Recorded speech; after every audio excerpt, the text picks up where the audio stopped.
estou falando para o meu grupo aqui da VMV TV, na plataforma do YouTube, onde não tem limite de horário, e também conversando com você que está entrando aqui no Instagram, onde há limite de horário. Depois de... E aí, aqui eu não sei o que aconteceu. Está reconectando, mas eu vou ter que ir adiante, desculpem. Nós estamos aqui, é um problema, nós descobrimos, da Claro, em toda essa região de Brasília, eles estão tendo problemas sérios aqui. E aí, quem sofre sou eu. Deixa para lá, eu vou adiante, e esquecendo tudo que eu tinha dito até aqui, eu vou repetir.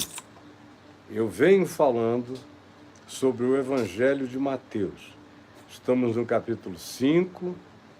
Eu falei primeiro sobre os bem-aventurados, os bem-sucedidos, os macários, que significa espiritualmente felizes, prósperos, de acordo com Jesus.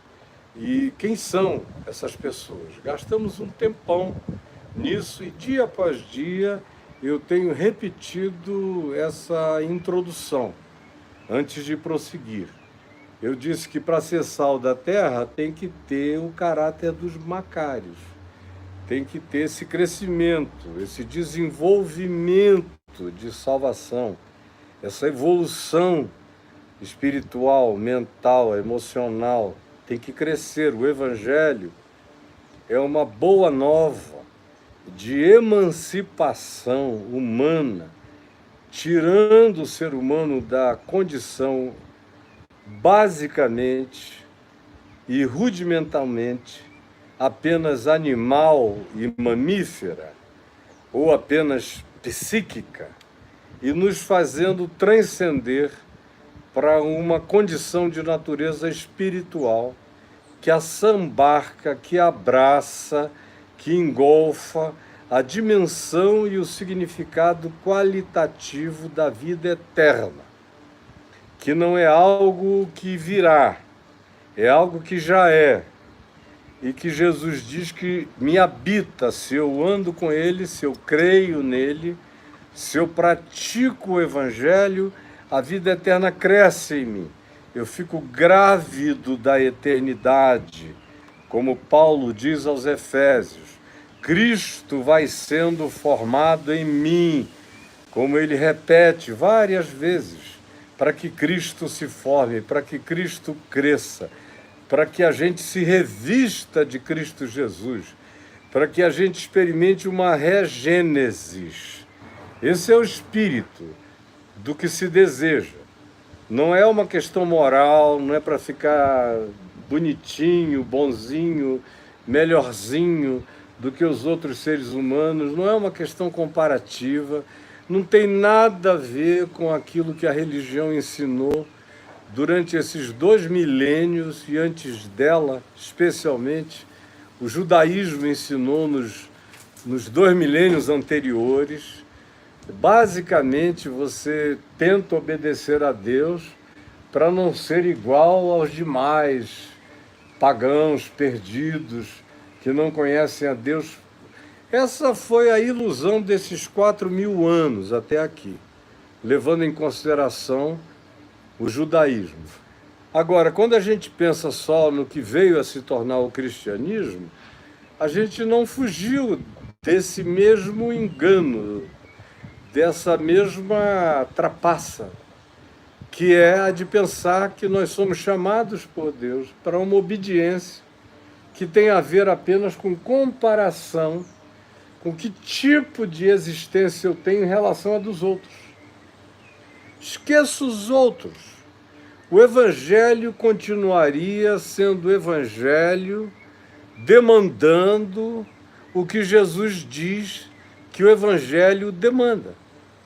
Ou seja, que ele só se torna real se for vivido, se for encarnado, se for provado, se for experimentado, se for existencializado, se for algo que se transforma em eu. e que em me penetrando me transforme todo dia, cresça dentro de mim todo dia, usando a imagem de Paulo da gravidez, Cristo sendo formado em mim, para que eu obedeça a minha vocação, que é me tornar semelhante a Ele. Eu sou chamado, você é chamado para nos tornarmos semelhantes a Cristo. Essa é a nossa vocação. Esse é um outro apelido da expressão da salvação. A salvação não me salva para uma melhoria, para uma superioridade moral. Até o significado de ética, do ponto de vista de Jesus e do Novo Testamento, e no Novo Testamento, especialmente as consciências apostólicas mais desenvolvidas, como a de Paulo, depois a de João e de Pedro, nos chamam para essa evolução, para que cresça em nós, como Pedro diz, a divina semente, para que o sêmen de Deus, que nos foi semeado, sêmen vem de semente, que nos foi semeado pela semente, pelo sêmen do Evangelho, o sêmen da palavra eterna, cresça no útero do nosso espírito, da nossa consciência, do nosso coração e desenvolva Jesus em nós. Esse é o significado de fazer de mim um macário, um ser próspero. Não é para efeito comparativo com ninguém. Tem a ver comigo. Tem a ver com me tornar semelhante a Deus, como um filho amado. É o que Paulo diz, que nós somos chamados para sermos semelhantes a Deus como filhos amados. É o projeto desde o início. Façamos o homem à nossa imagem e semelhança. Continua a haver o mesmo projeto de que nós cresçamos na direção de nos tornarmos como filhos reais de Deus. Não por uma decisão de natureza judicial, como alguns na doutrina do cristianismo querem fazer ser somente isto. Então você creu, Jesus levou o seu pecado, então agora é transferida a justiça dele para você, e você recebe essa transferência justificadora de Cristo para a sua vida, embora você continue a ser uma grandiosíssima porcaria humana, batizada, dizimista e frequentador de uma congregação de seres que se julgam maiores ou superiores. E eu dizia, até a proposta ética do Evangelho, que não tem, o Evangelho não carrega nenhuma proposta moral. Moral é circunstancial, é mutante, é geracional. Já mudou milhares de vezes, ainda vai mudar muitas outras vezes adiante de nós. É um acordo geracional extremamente mutante. E só não percebe isso quem está totalmente entouperado mesmo. Do contrário, isso é o óbvio, cansativamente óbvio. Mas eu dizia até a ética, que é algo acima da moral, e que não é mutante, e que tem a ver com o significado do que é a vida em si, a possibilidade da vida em mim, aquilo que tem a ver com a qualificação do meu ser a partir da absorção do que Deus chama de vida para ser provada. E o que Deus chama de vida para ser provada, conhecida e experimentada, é o que a gente vê Jesus provar, encarnar, experimentar, viver e propor. Portanto, é me fazer um Cristo. Não para qualquer razão, deixa eu repetir pela quinta vez, só no dia de hoje, de natureza comparativa, de superioridade, é para o meu bem, é um benefício. É evangelho, que significa boa nova, boa notícia, caminho da transcendência, da verdade, da vida.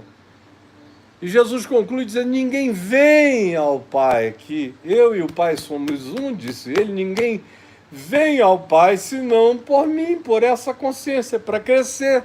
Isso não tem a ver com a catequese doutrinação, aderência religiosa, isso tudo faz parte do engano, da miragem e da ilusão. O evangelho em si é real, é concreto, é para fazer ser verdade. Tudo isso na vida da gente, na minha vida, na sua. É para que a gente encarne esse benefício. E a própria natureza ética do evangelho é essa. É me beneficiar com os benefícios de Cristo, Jesus. Não tem ninguém que tenha sido mais humano que Jesus.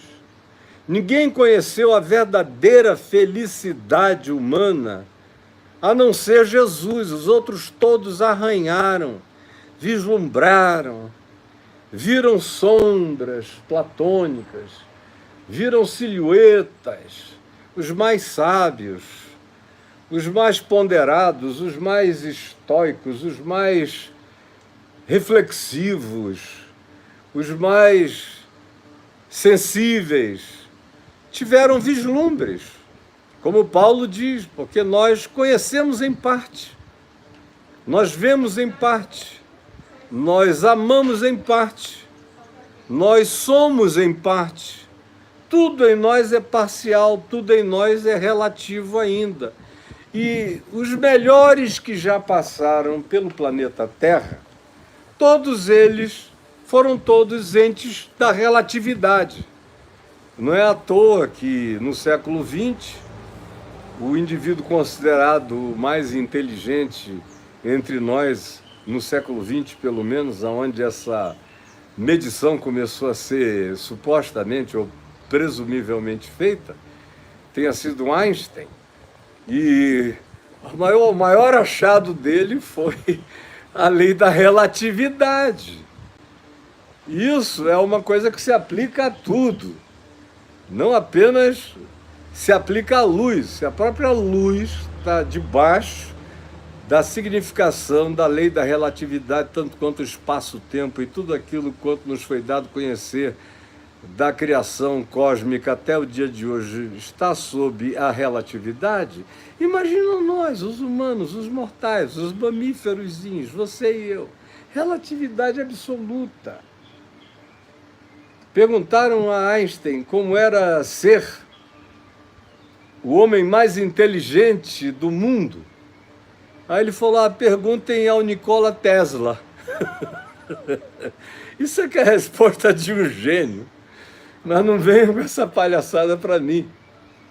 Porque, na realidade, a grande percepção e grande inteligência é perceber a relatividade de nós mesmos e de todas as coisas.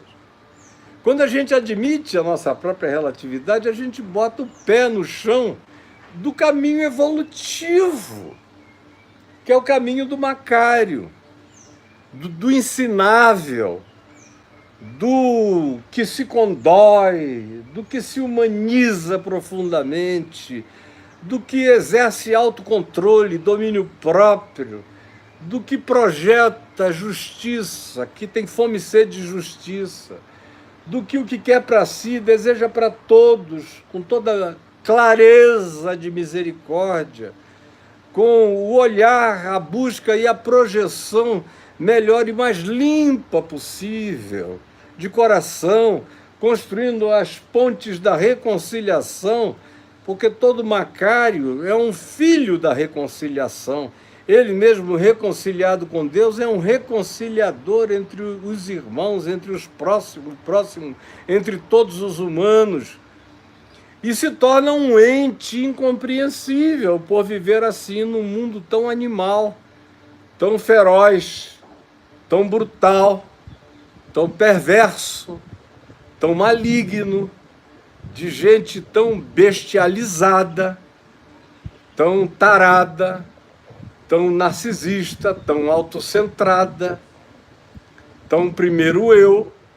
Uma criatura que exista assim é um ser inconveniente, como eu disse várias vezes já nos meses passados, porque o sarrafo é levantado demais e ninguém aguenta viver com um sarrafo tão alto como o sarrafo do Evangelho de Jesus. Mas quando a gente adquire essa consciência, essa ética, esse ethos, passa a ser a nossa casa espiritual, passa a ser o nosso próprio ser como estado vivo de crescimento, se mostrando em estado de afloramento crescente, de desenvolvimento permanente em nós, a gente não experimenta isso para si mesmo. Essa boa nova aqui começa primeiro para mim, porque se não nascer em mim não vai dar mais fruto em lugar nenhum. Ou eu sou primeiro frutificado, engravidado pelo Evangelho, para que o benefício do Evangelho de Cristo, que não é um levantarzinho de mão, fiquei para um lugar para ficar cantando canções, para bajular Deus, não. É alguma coisa que tem que me fazer um ser humano bonito, lindo, divino, assustadoramente transcendente, perdoador, generoso, pacificado, ensinável, compreendedor e compreensivo, que tenha prazer muito mais na misericórdia do que no juízo.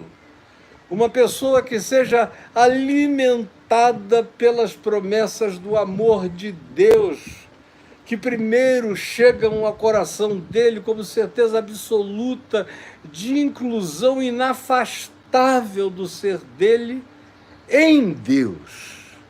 E depois do compromisso inquebrável dele com Deus, na prática desse amor, no todo da existência, para com a natureza, para com o todo da vida, para com o próximo, para com a natureza criada, para com as descobertas nessa natureza que revelam Deus, que são a Bíblia natural de Deus, aquilo que de Deus se pode conhecer, que se conhece através da ciência, aquilo que de Deus se pode conhecer, que se conhece, por exemplo, na leitura inspirada da Escritura, aquilo que de Deus se pode conhecer, que se conhece pela sensibilização da nossa consciência e, sobretudo, o que de Deus se pode conhecer, que nos é revelado em plenitude absoluta e incomparável em Cristo Jesus, que é a expressão exata do ser de Deus,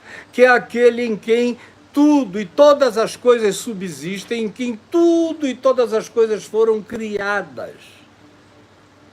E nele são. Quando eu entendo isso e me vejo como parte disso, eu começo a naturalmente dar o fruto macário, o fruto bem-aventurado, o fruto da graça, que é benefício para mim, que me pacifica, que me tranquiliza, que me põe para além da morte, para além do medo, para além do pânico, para além do juízo, para além das assombrações, vai me desassombrando, vai me fazendo intrépido, vai me dando ousadia, vai me dando coragem, na mesma medida em que me dá domínio próprio, na mesma medida em que me faz exercitar a vitalidade do meu ser, através dos instrumentos e das manifestações do amor, do fruto do amor na vida. Aí, quando isso está compreendido, eu não preciso fazer força para nada, eu me torno um sal, eu me torno gosto, eu me torno uma delícia de Deus na existência. O sal não é para si. O sal que é para si perde o sabor e para nada mais presta, senão para ser lançado fora e ser pisado pelos homens, como disse Jesus. Não.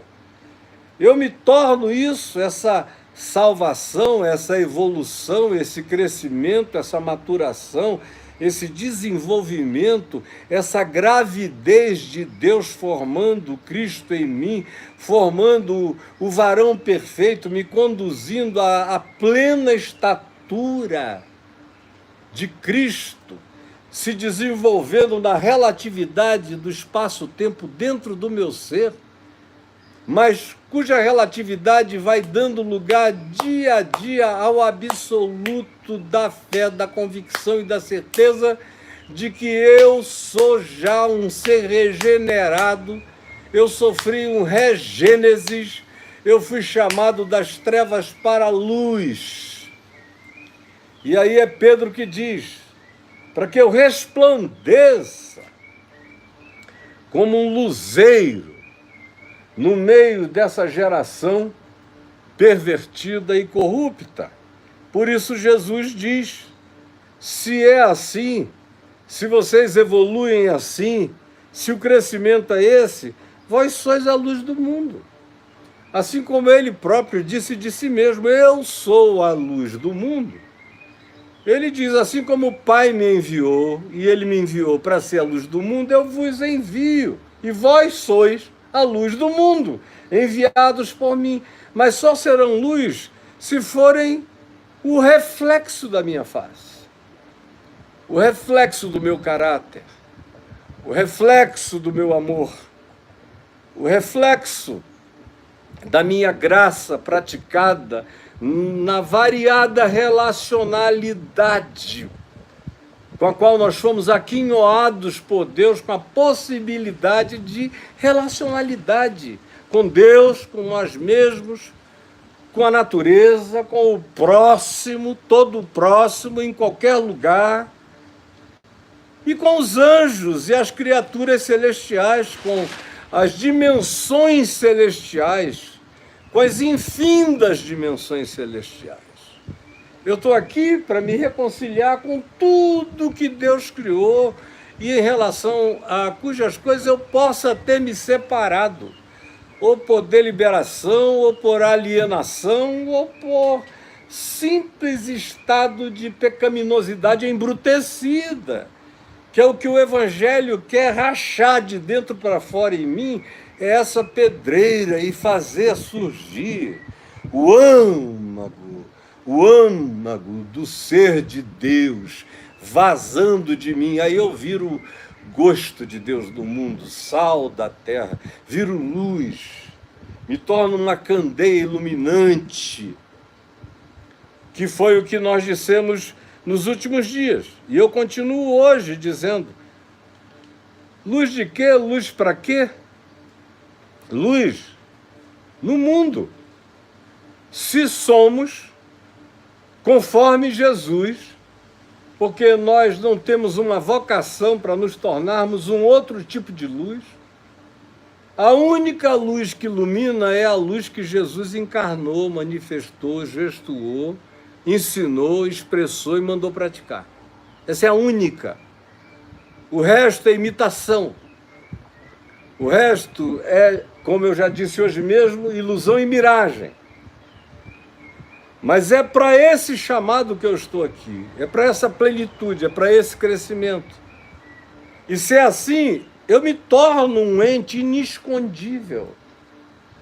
É como uma cidade, eu disse ontem, que isso começa com pessoas, com indivíduos, mas cresce como uma coletividade. Por isso Jesus usou o exemplo de uma candeia pessoal, uma candeia, uma única, mas que no somatório das candeias, numa cidade, eu dei o exemplo ontem de Jesus do lado de cá da Galileia, olhando para o lado de lá na Jordânia de hoje, e como naqueles dias já havia uma quantidade enorme de enormes cidades, de grandes cidades, como as Decapólis, de onde vinha já muita luz de candeias, iluminando a cidade, as casas, de modo que na escuridão da Galileia, do lado de cá, se dava para ver as luzes da Jordânia de hoje, só que na topografia dos dias de Jesus e na geopolítica dos dias de Jesus, nas cidades que lá havia e que hoje são ainda ruínas visitáveis. Ele está dizendo, olha, não dá para esconder Gerasa, não dá para esconder Gadara, não dá para esconder nenhuma dessas cidades edificadas sobre o monte, olhem lá. Elas são óbvias. assim como aquele que me segue, que pratica o Evangelho, se torna um ente óbvio. Mesmo sem precisar dizer palavra alguma, a vida fala, tudo grita, a energia vibra, os olhos iluminam, os olhos são a lâmpada do corpo, o ser é luz, o comportamento é luz, a atitude é luz, e luz que, somada às demais luzes, formam uma cidade inescondível no mundo ou sobre os montes. Mas isso tem uma dimensão, como a gente viu ontem, que acontece dentro da casa. E ele disse, olha, isso tem que começar do pessoal, do individual, para se tornar coletivo. E só se tornará um dia coletivo se for verdade individual. E só será uma realidade coletiva se eu não ficar preocupado com a luz da coletividade, a luz da congregação, a luz da igreja. A igreja é a luz do mundo e nada é a mesma coisa.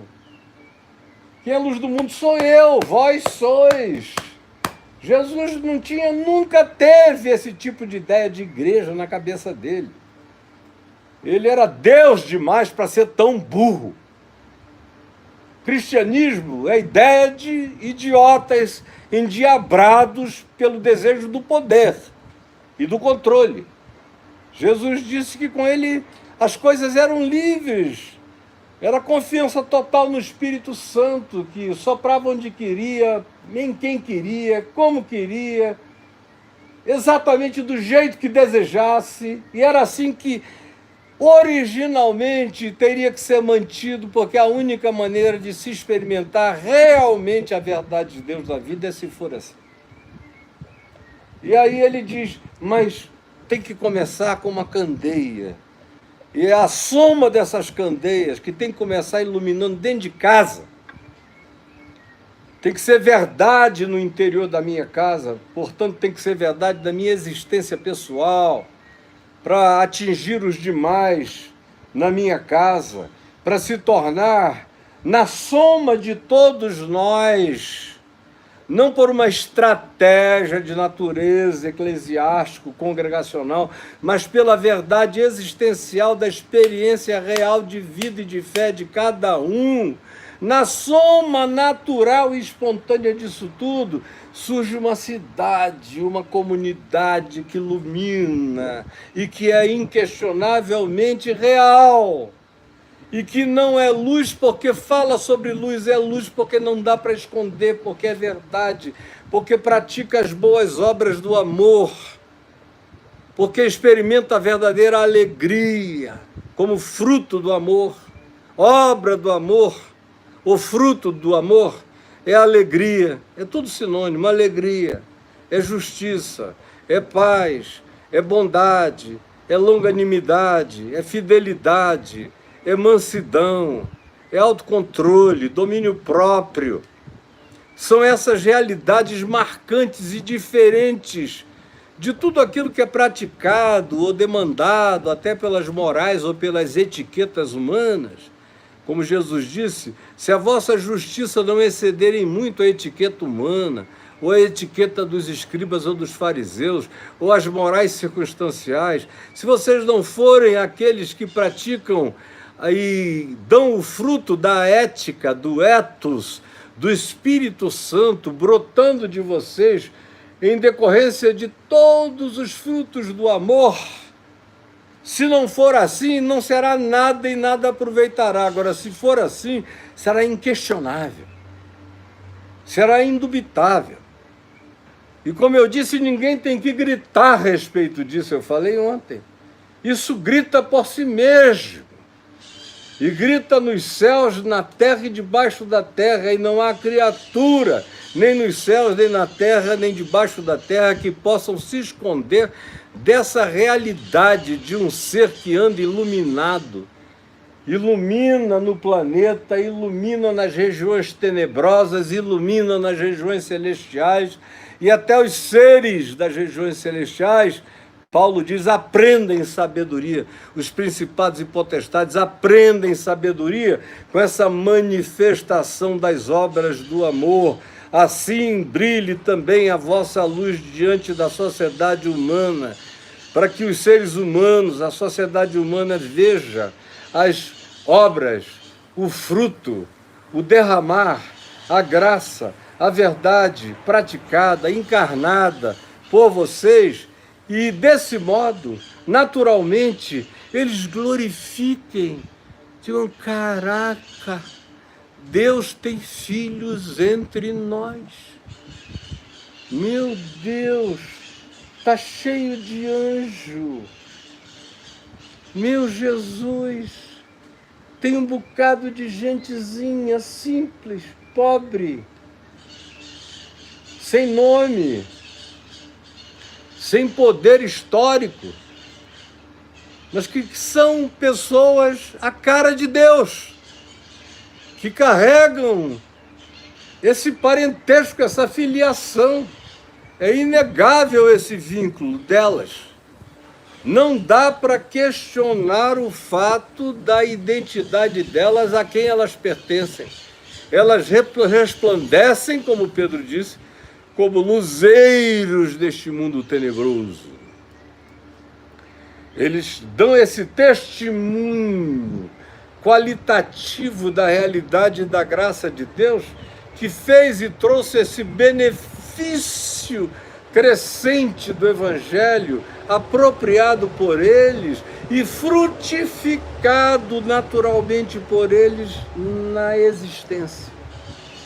Um benefício pessoal e que vai alcançando a tantos quantos vão chegando ao alcance da percepção dessa luz que carrega a glória de Deus. É por isso que os homens, as mulheres, a sociedade, a humanidade, quando vê gente assim, é forçado a olhar para cima.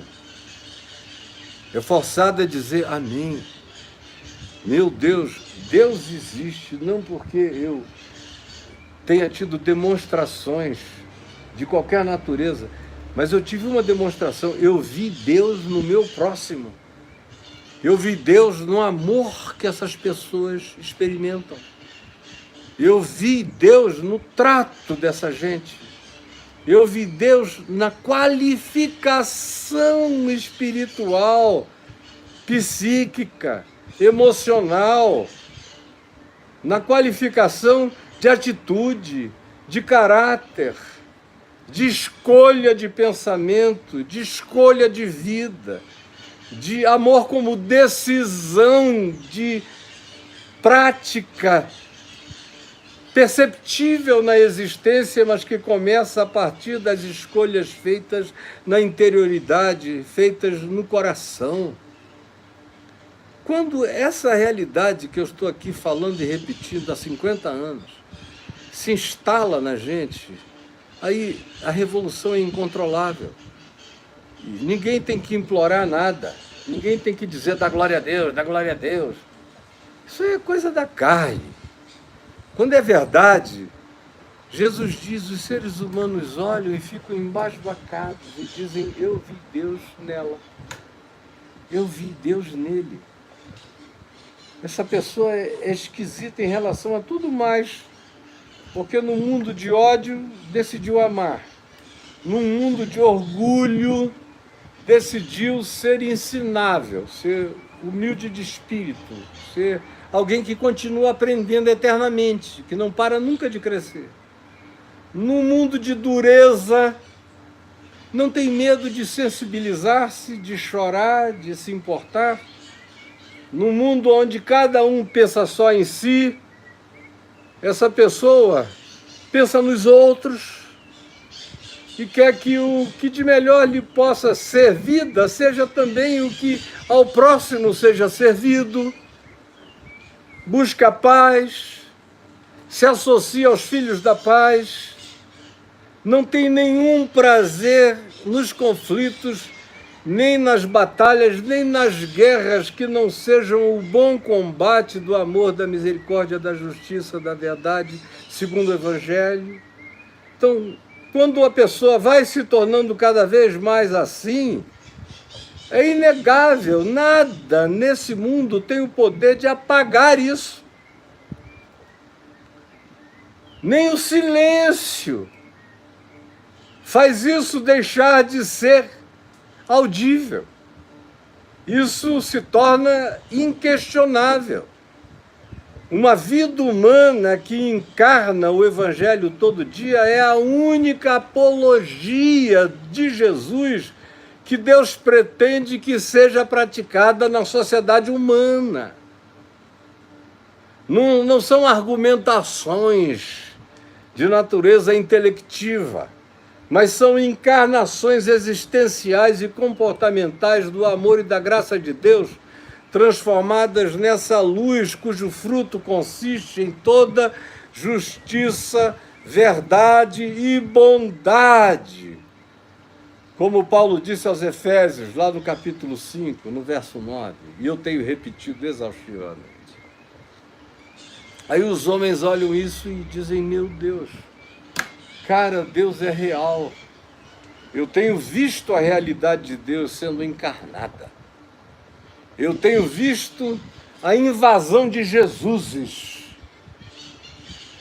Agora olhe para você em relação à sua casa, você em relação à sua família, você em relação à sociedade, ou o que você chama de igreja, de congregação em relação ao todo da sociedade do mundo e pergunta se você e vocês e nós todos juntos significamos uma invasão de Jesuses no planeta. Claro que não.